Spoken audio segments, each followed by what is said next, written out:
રાધા વગર આ ઘર સાવ સૂનું લાગે છે, સાવ ખાલી લાગે છે બેટા. એટલે જ આ ઘર ખાલી કરવાનો વારો આવ્યો છે. વર્ષાબેન, તમે આ બધું ગુસ્સામાં બોલો છો, અને તમને પણ ખબર છે અને રાધા ભાભી આ ઘરમાં હોય છે ને, તેમના અવાજથી આખું ઘર ભરેલું લાગે છે. એટલે જ તમે લોકોએ એને ચૂપ કરાવી દીધી.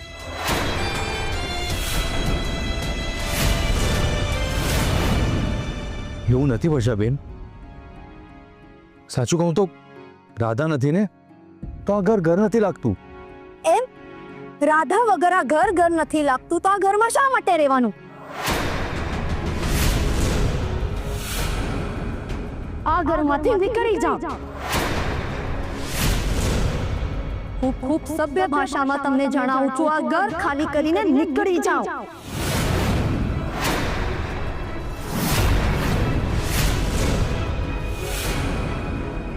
વર્ષાબેન, તમને તો ખબર જ છે કે રાધા સાથે મારું સૌથી વધારે બને છે,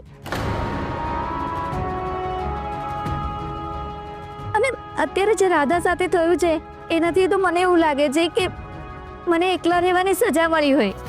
હા બેટા, ક્રિશ,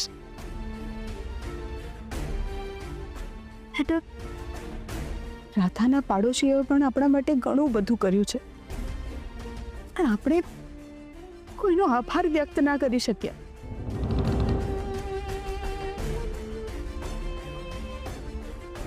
કે ઉતાવળે નીકળવું પડ્યું આપણે.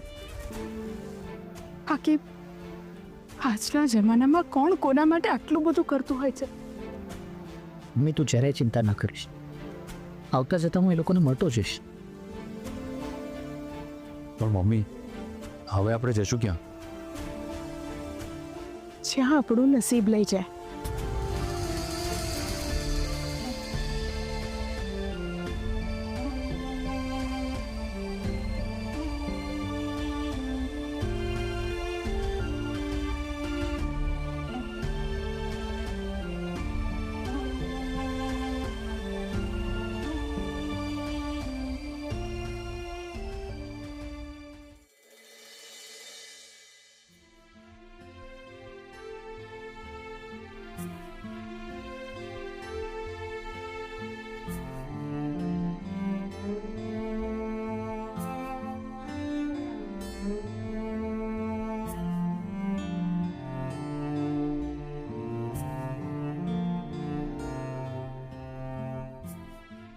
હર્ષ, હવે આપણે ક્યાં જઈએ? મને કંઈ સોચતું નથી. હું મમ્મીજીને વાત કરું, મારી મમ્મીને ત્યાં જઈએ. તને એવું લાગે છે કે તારી વાત માનશે?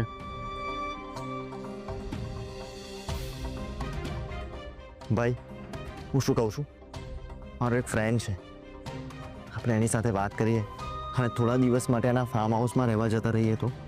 આવું ઓપ્શન તો મારી પાસે પણ છે ને શોરે, પણ આપણે બધા જે નક્કી કર્યું એ પ્રમાણે આપણે કોઈની ફેવર નથી લેવી. તો પછી શું કરીશું ભાઈ? કંઈક વિચારી. મારી એક ભૂલનું પરિણામ આટલું મોટું ભોગવવું પડશે એવું તો મેં સપનામાં પણ નહોતું વિચાર્યું. રાધા વગરનું જીવન અધૂરું લાગે છે. હવે ક્યાં જઈશું, શું કરીશું, કંઈ જ નથી સમજાતું.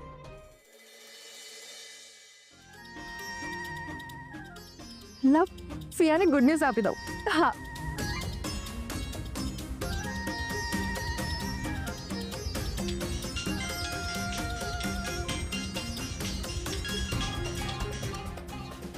બોલ ગયા. ફિયા, મિશન ફૂટપાથ કમ્પ્લીટેડ. એટલે હું કંઈ સમજી નહીં. અરે ફિયા, ઉર્મિલા નાણાવટી અને એના આખા પરિવારને રસ્તા પર લાવવાનું મિશન પૂરું થઈ ગયું.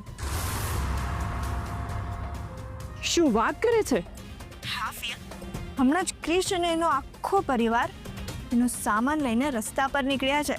પણ એ લોકો આટલી સહેલાઈથી વર્ષાની વાત માની ગયા? હા, વર્ષાબેન એકલા આ કામ કરી શકશે કે નહીં એ વાતનો તો મને પણ કોન્ફિડન્સ નહોતો.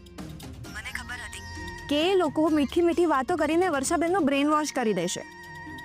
તો પછી શું કર્યું? એટલે મેં પપ્પાને વર્ષાબેન સાથે મોકલ્યા. તને ખબર છે પ્રિયા, હવે તો પપ્પા પણ મારી સાથે રહી રહીને ટ્રેન થઈ ગયા છે.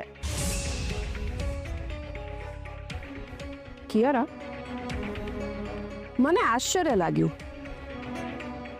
ક્રિશ, શૌર્ય, આટલા બધા લોકો ઘરમાં હોવા છતાં કોઈએ વિરોધ કેમ ના કર્યો? કારણ કે જે આપણો વિરોધ કરે છે ને એને તો આપણે પરમનન્ટલી બેડ પર સુવાડી દીધી છે ફિયા.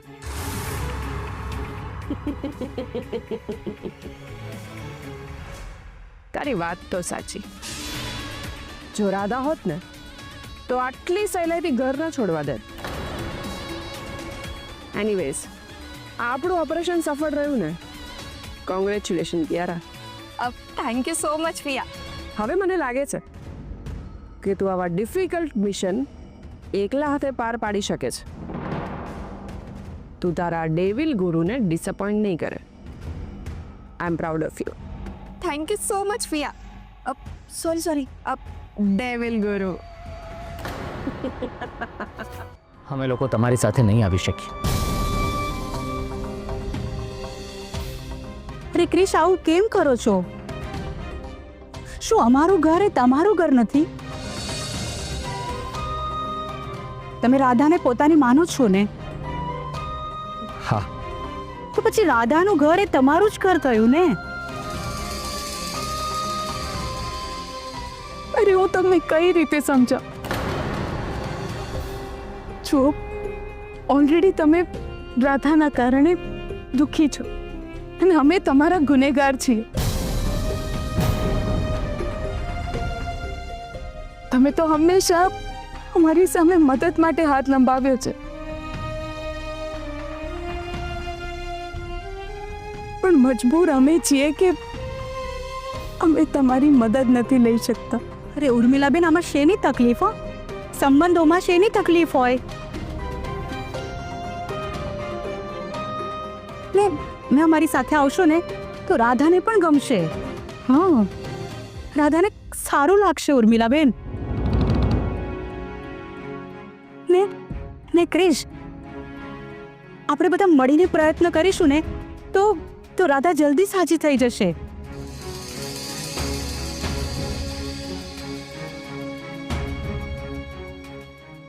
ઉર્મિલાબેન, તો તમે નથી ઈચ્છતા કે આપણી રાધા જલ્દી સાજી થઈ જાય, આપણા બધાની સાથે આમ હરે ફરે?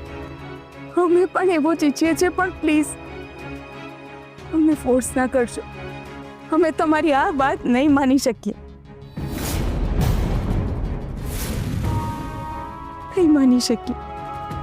જો તમે અમને કહ્યું ને એ જ અમારા માટે બહુ મોટી વાત છે. બસ છે અમારા માટે.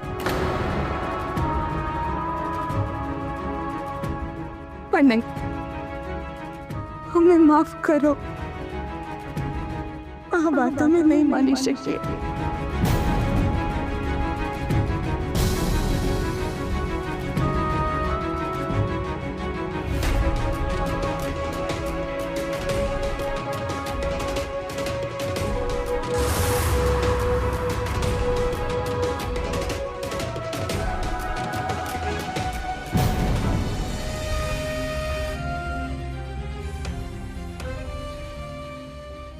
પ્રિયા, તું એ શું કરે છે? રાધાને ત્યાં એકલી મૂકીને આવી ગઈ? એ એકલી છે તો શું થયું? એ થોડી એના મમ્મી પપ્પાને કહેવાની છે કે મીતા ફોઈ મને એકલી મૂકીને જતા રહ્યા.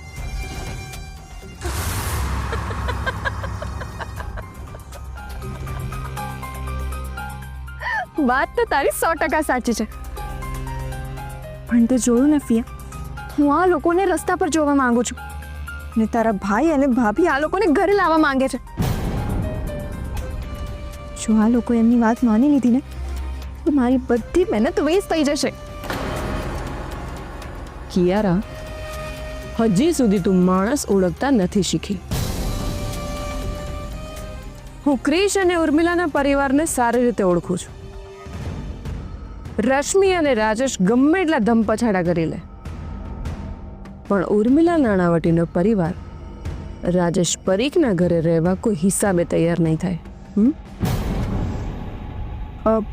પણ આ તો કેવી રીતે કહી શકે છે? જો એવું જ હોત ને તે લોકો રાધાના ઘરે રહેવા ગયા હતા. પ્રવીણભાઈ બધો જ સામાન લઈ આવ્યા. ત્યારે પણ રશ્મિ અને રાજેશે ખૂબ રિક્વેસ્ટ કરી કે તમે મારા ઘરે રહેવા આવો, તમારી પાસે કામ નથી તો મારી કંપનીમાં કામ આપું. તમારે નવો બિઝનેસ શરૂ કરવો છે તો હું તમને પૈસા આપો. ત્યારે પણ એ લોકો એમની એક પણ વાત નહોતા માન્યા. પણ ફિયા, ત્યારે આ લોકોના માથે છાપ હતી. આમ સૌ રસ્તે નહોતા રખડતા. જો મને તો એવું લાગે છે કે આ પરિસ્થિતિમાં આ લોકો માની જ જશે. જો હું એ લોકોની જગ્યા પર હોત ને તો હું તો માની જ જાત. કિયું, તારામાં ને એ લોકોમાં ઘણો ફરક છે. ઈમાનદારી અને સ્વાભિમાનનો કીડો જેવો હોય છે. એ માણસને સુખેથી જીવવા જ નથી દેતો.